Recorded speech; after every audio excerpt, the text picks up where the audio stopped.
Business as Unusual is a thought provoking podcast that explores the innovative strategies, disruptive ideas, and unconventional practices driving successful leaders and companies in the ever evolving world of modern business.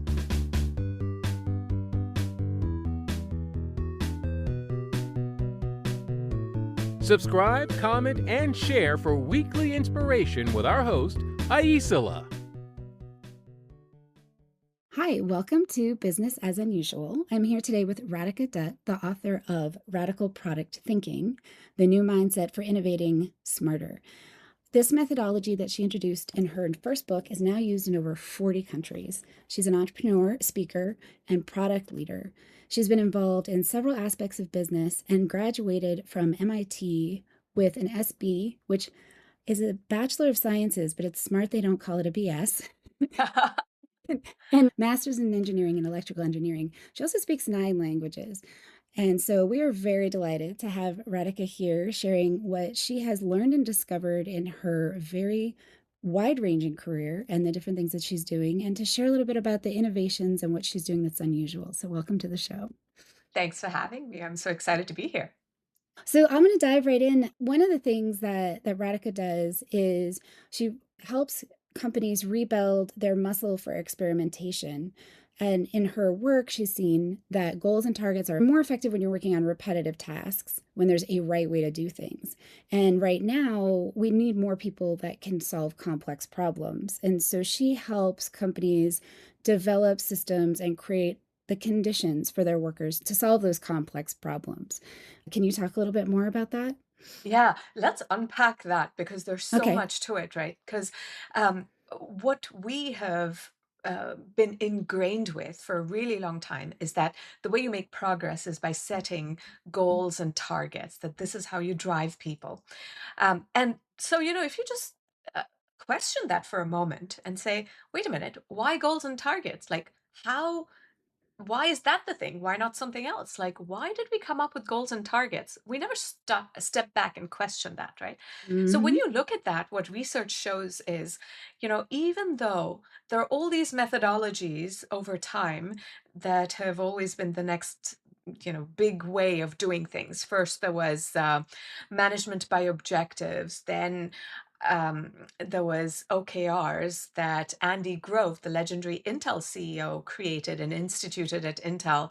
Then, Google used that because it was evangelized by billionaire VC. But in the meanwhile, somewhere between, OKRs being used, there was also SMART goals, which became the big thing in the 80s, right? But goals have always pervaded corporate psyche since the 1940s. And it all started with Peter Drucker's management by objectives. And everything else was basically repackaging and relabeling and selling it as, oh, look, this is the best new way of doing goal setting. Hmm. But if you go back to the basics, like, why did goal setting take off in the 1940s when Peter Drucker came up with it? Why was this revolutionary thing? And it was because Peter Drucker, the problem that he was solving was he was working with General Motors at the time. And the Hmm. problem that they had was that they were trying to motivate assembly line workers. And if you think about the 1940s, there was little to no automation at the time. They were all working on repetitive tasks. Yeah. And what he found in that case, goal setting works really well. Like if Andy can install 40 tires, but Bob is doing 30 tires, right? Clearly, Andy is a better performer. So you can set goals and manage people by those goals. What researchers have since found is that it actually turns out that yes, if you have a repetitive task like doing crunches, stuffing envelopes, yes, goal setting works well. But if you have a complex task where there's no single right answer, which is basically like executing on a strategy for a company, there isn't one obvious right answer for how you achieve this. When you have a complex problem like that, goals and targets actually backfire. What it leads to is that people don't really have this, or rather, it discourages experimentation when you have Yeah. goals and targets. And we can talk more about that. I'll pause there for a moment and I'd love to hear sort of what resonated for you and what you've seen. Something that you said before we started the show, back when we first talked about it, is that it's something I think is a really important part of this whole thing is that what can be automated has largely been automated. And I think, and then also this idea that in a certain way, this idea about goals being sort of a religious thing. We take it on faith that this is how this works. And my experience is that when you are working to solve those more interesting problems or execute on a strategy, that you have to be very flexible. You can have an idea about where you want to go. However, if you don't pay attention to what's actually happening or how it's affecting people, then you can try and really force a square peg in a round hole to the detriment of everything you're trying to achieve. And so this really resonates with me in terms of what I've seen. The barrier that I feel like we run into is that companies that haven't fostered like trust and communication really are challenged when they have to let go and actually let people experiment, because they are going to, waste time or, fail at something, because that's also part of it. Do you don't hit it all when you're trying new things, and there has to be room for trust for that. And I feel like that's one of the barriers that I see. I'm curious if that's something you've observed or how you address that actually. Yeah. And here's the big illusion we have. We think that if we set goals and targets, that people are going to achieve all of those, right? Or Yeah. that's one illusion. So it's not that just because you're experimenting, etc., that you aren't going to hit those targets. But second, one thing we don't realize is when we set goals and targets, the incentives we create for someone is to show you, ta-da, look, everything is working. We've hit those numbers. Things are going great, right? Because everyone wants to look like a high performer. They want to show you the numbers that you want to see. Whereas what you really want as a leader is for someone to not just pick out the good numbers. And I don't even mean gaming, but you want someone not just to show you the positives in the business, but to also look at the quote unquote bad numbers and to play detective and say, oh, what's going on there? Is that an opportunity? Is that a problem? That's the difference. That's what you really want. And so how do you cultivate that? And you talk about, the trust and the flexibility that we need in the organization. What we really need is this mindset of puzzle setting and puzzle solving. And the trust and accountability, etc., comes from how closely are you aligned and how closely are you communicating as you do this puzzle setting and puzzle solving. So let's actually take an example of how you would apply this, because I think, that really makes this come to life. So let's talk about what I mean by puzzle setting. So typically in a company, let's take an example where you always have a target. Sales is one such example, right? Typically, you might set a target and say, okay, we have to hit X million in sales by the end of this year. Hmm. Now, instead of just such a target, a puzzle setting mentality would mean that you would say, okay, you know, we want to get to X million by the end of this year, but here's the puzzle that I see ahead of me that I don't fully know how we're going to solve yet. And the puzzle, I structure it into the three O's that I'm going to share with my team to set the puzzle. So here are the three O's. The first O is the opportunity. And the opportunity that I might see, I'm going to start with what is the problem. The problem is that, we had a great growth trajectory in the last 3 years. In this last year, we've stalled. And the opportunity is that if we figure out why we're stalling, then we can get back to that growth trajectory and keep growing as a company. So that's the opportunity. But there are lots of open questions. That's the second O. There are lots of open questions that I might genuinely not know the answers to in terms of why are we stalling, right? Because to solve that puzzle, I have to understand why are we stalling. And so here Hmm. are some open questions, things I don't know the answers to. Maybe one, it's that maybe something is fundamentally changing in the market, that because of AI, it's affecting our business in ways that we did not expect even. So what's going on? Hmm. The second thing might be maybe our growth trajectory was because we were selling to the early adopters. We knew how to do that well, but we don't know how to sell into the mass market. So maybe that's the other open question that I genuinely don't know. Is it that our message is not resonating for the mass market? Or it might be a product issue, right? Maybe it's that Hmm. our product was working for the early adopters, it's not working for the mass market. I don't know. And so these are open questions that you might talk about in a leadership team, or, with your team. If you're the leader, you might talk about this with your team. And then the final O is the objective. The objective is the summary of this puzzle, which is, how can I solve this sales puzzle and understand these open questions and address the problem at hand so that we can get back to that growth trajectory. Hmm. So now you see the difference, right? Yeah. Between just setting a target, grow to X million, versus now I have alignment with my team in terms of the puzzle. What is the puzzle at hand? I'll pause here because now we've talked about puzzle setting. Then we can talk about puzzle solving. And that's where you get the accountability and communication so that you have structure for your team. It's not like your team is off, in the playground and like, oh, come back when you're done playing. Yeah.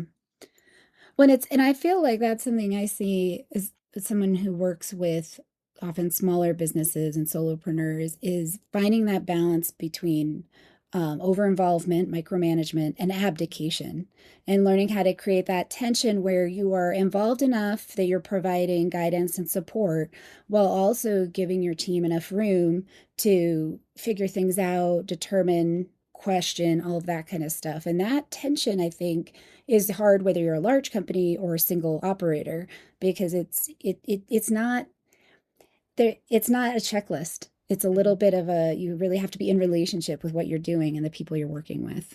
Mm, I really love this. And you're so right. Sometimes we conflate delegation with abdication. And delegation might mean, okay, achieve this target by this date, right? And what you've abdicated is maybe your team needs a little bit more handholding than that. You might just set a target, like, for example, you might say increase user engagement by 10% by the end of this year. And your team might achieve that user engagement target, but it might not necessarily translate into, whether it's revenues or even a better user experience, Yeah. right? I'm guessing, I'm curious about the puzzle, you said setting and then Solving. solving. I'm guessing the puzzle solving might approach some ways of addressing that or creating that balance between the tension a little bit better. So I'd love to hear you explain how that would show up in a Yeah, team. perfect. Let's talk about puzzle solving. The framework I call for puzzle solving is OHLA, OHLA. It rolls off the tongue. Um, and the OHLA stands for observe, hypothesize, learn, adapt, right? So we've set the puzzle. The first letter O, observe, is for, you've set this puzzle. You have to go observe how are the pieces moving of this puzzle so that you know what is the first attempt that I want to make. Now, Hmm. we talked about the sales, various aspects of the sales puzzle, right? And what might be going on. I might have to go observe a little bit and see what is it. Is it that I might look at competitors and say, is their market share dipping also because of AI? I discover, oh, it's not really, only we're suffering. Okay, so maybe it's not about market conditions. So in that case, is it about product or is it about sales? Maybe it's both. I still don't know. So maybe there is a sales piece of the puzzle and a product piece of the puzzle. So now let's solve the sales piece of the puzzle. And I'm working with my head of sales. So here's now the three steps the three subsequent steps after observe, right? So observe was the first. Let's talk about hypothesize, learn, adapt. And there are three questions as I make my first attempt. Because now I've observed, I see what's going on. I'm seeing that maybe our sales message is not resonating for the mass market. It was resonating for early adopters. We're not getting as many meetings in this bigger market. Okay, so now I've observed that. I have a hypothesis. I'm going to learn from this. I'm going to adapt. So, what's my hypothesis? Maybe my first attempt is that I'm going to say, what if we try a different messaging? Let's see if we can try different messaging and see if it works with the mass market. And as I try this attempt, I'm going to ask three questions for the hypothesize, the learn, adapt. The first question is, how well did that work? Because you're testing a hypothesis and I'm inviting the good and the bad. I want to know, how well did it work? Right. Right? And this is a very different mindset from goals. Goals asks you, did you or didn't you achieve it? Right? Right. Whereas my question is not binary. I'm inviting the good and the bad. Tell me, how well did it work? Now, I might look at the answer to this after this experiment and say, aha, okay, this new messaging is working better. I am now starting to get meetings with these decision makers, so it's working much better. So that's how well it's working. Now I move to the second question. And the second question is, what have I learned? So I'm getting more meetings. Don't just quote me a statistic that now, I'm getting 5%, 10% more meetings. What are you learning? What are you learning Mm. from those meetings? And maybe the answer to this, right, is I'm seeing that I'm getting the meeting with the decision maker, but we're not yet closing the deal, that our sales cycle is still really long. So we're getting meetings, but we're not closing. What am I learning? And it's not closing because it turns out that in the mass market, there's another group that the decision maker needs to get buy in from. In the early adopter, that was a smaller company, and we were Mm. getting that adoption really quickly. There wasn't this extra group that they had to get buy-in from. So this is the new learning. Now comes question number 3. Question number 3 is based on the first two questions, meaning based on how well it worked and what have you learned? What will you try next? So in this case, I'm going to say, aha, now that I know I have to target this extra group, I'm going to try two things. One, maybe I'm going to adapt my sales approach, that I'm going to create webinars to now talk to this new group we've traditionally never talked to. Two, maybe I'm going to create white papers and other material that the decision maker can also forward to this other group so that hopefully they can, get buy-in faster using these materials. And now you can see these are my adaptations, and this almost sets up the next puzzle solving cycle, right? Because I'm going to try this out and I can ask the same 3 questions. How well did that work? What have I learned? What will I try next? Right? So this is puzzle setting and puzzle solving both put together. And as I'm solving what we talked about, that trust, flexibility, accountability comes from having those meetings and me as a leader getting a good sense from the salesperson or the head of sales and seeing how well is this going, right? I get a Um, good sense and we can course correct and adapt together. yeah. When I point something out that I think is really important, which is you have to learn to know your team. You Mm. have to know your people and understand them and be able to actually and genuinely be able to work with them as opposed to create some unrealistic version of how things are going to go. And it I feel like that personal piece, once again, the companies and the groups that I've worked with that really prioritize that, they just do so much better. Even if they spend a half an hour chatting or whatever, they find the ways to get to know. And some of it's intentional. Like when I used to run teams, I was really aware of these are my introverts. So, I let them know what was happening before the meeting. And then after the meeting, let's say, let's go for a walk because I knew that in the meeting, they were not going to necessarily pipe up as much, but I wanted their input. And that was the best way to get it. And it maybe took an extra 40 minutes of my time, but it meant I always got the best quality information from the whole group so that I could really make an informed decision or guide things in the way that was helpful, as opposed to letting the, person who was wonderful and had great ideas dominate the input because it was set up for them to be the most comfortable. I love that. And I think to your point, right, that you have to get to know your team and their capabilities. I think each person on your team has a different level of knowledge, skills, and experience. And when you use this framework of those 3 questions of how well did it work? What have I learned? What will I try next? You could use this even in a one-on-one setting with a team member. Mm. And as they're working on solving a puzzle, when they tell you the answers to how well did it work? What have I learned? What will I try next? You're getting a sense of how good are they at solving the puzzle? Maybe they don't have the necessary knowledge because they're new to the company and new to the business, but they have the skills and experience, or you're seeing that they don't quite have the experience, and so having to guide them.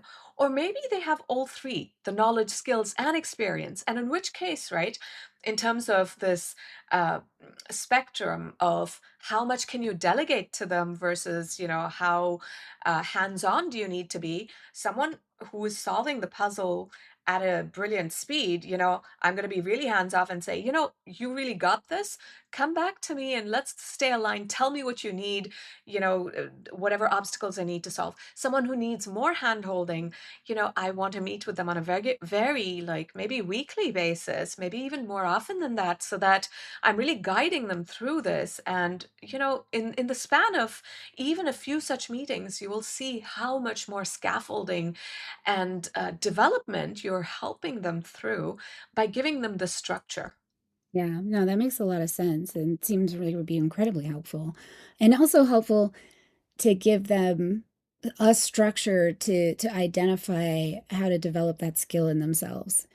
Uh, so here's a slightly different question. What advice would you give your 18-year-old self? um, wow. So, I think my biggest learning in my career has been that you have to be curious and ask a lot of questions, right? Where ask questions, meaning you're doing that out of genuine openness because you feel like you don't understand why something is the right way to do something. Hmm. And you're sort of questioning that. And you're questioning that not in a bull in a china shop sort of way, not disrupting for the sake of it, but it's really very thoughtfully, deliberately asking questions, understanding the status quo, and then deciding very deliberately whether you agree with the status quo and that this is the right way to do things, or you're willing to challenge what you see as broken, right? I think why I would tell my 18-year-old self this is I remember early in my career, I was 21, 22 when I started my first startup. This was right out of our dorm rooms at MIT.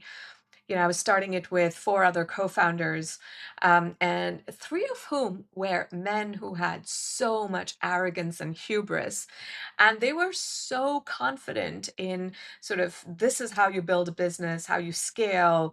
You know, it wasn't a focus on what is the problem we're solving, but just this focus on going big and scaling, right? And there was so much that didn't quite sit right with me at the time. But, I thought, wow, they seem so confident. They must know. Yeah, They must they must know what they're doing, right? right. And a lot of what you see later in my career, even my willingness to challenge something so fundamental like goal setting, which is taken as gospel in the corporate world, it comes from having seen that it doesn't work, being very deliberate, not just creating disruption for the sake of it, but doing enough research, experimenting with alternatives, seeing what works really well, and then having a very clear alternative for what do you do instead. And, this is after having tested it and found that I was able to work with businesses double their revenue 2 years in a row by taking this puzzle setting, puzzle solving approach as opposed to goal setting. And now I know this works. Like that sort of confidence, is what I needed to, or I guess this sort of life lesson is what I needed to teach my 18-year-old self. Yeah, that's awesome. Writing a book and forging a path that is challenging to sort of conventional wisdom. It's not a weekend endeavor. There's a certain amount of effort that goes into it. What motivated that? Was there a moment or an experience where you sort of realized, oh, wait a minute, that I need to commit more of myself to creating opportunities for people to understand this or access to these ideas that I see but aren't out here yet. Yeah. For me, my first book too was driven by this clarity of vision. And I'll share the clarity of vision in both cases, the first book that is published and the second that I'm working on. Um, For the first book, the problem statement was that, I'd been working with so many companies and I kept seeing the same set of product diseases. And in fact, like these are product diseases that I had caught myself earlier in my career. I talked about my first startup where we were just focused on going big, scaling. I call that product disease hero syndrome. But Mm. there are other examples that are going to resonate for our listeners. One example of another product disease is one I call pivotitis, which is where you're pivoting from one shiny object to the next, right? Always in just chasing the next thing that sounds great, or that even maybe your CEO says, "Oh yeah, we should be doing this," right? Um, Another such example is strategic swelling, where you're trying to do everything for everyone. Your product will even make coffee if you just ask nicely. uh, so these are the kinds of product diseases that I had caught too early in my career, but I was seeing other companies catch them. And the burning question for me is, are we all doomed to learning from failure? Or is there a systematic approach that anyone could use to engineer world-changing products really systematically, right? Like step by step. And that's why my first book is about this approach.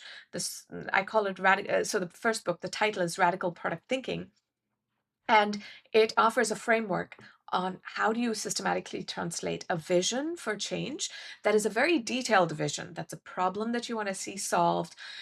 Who has this problem?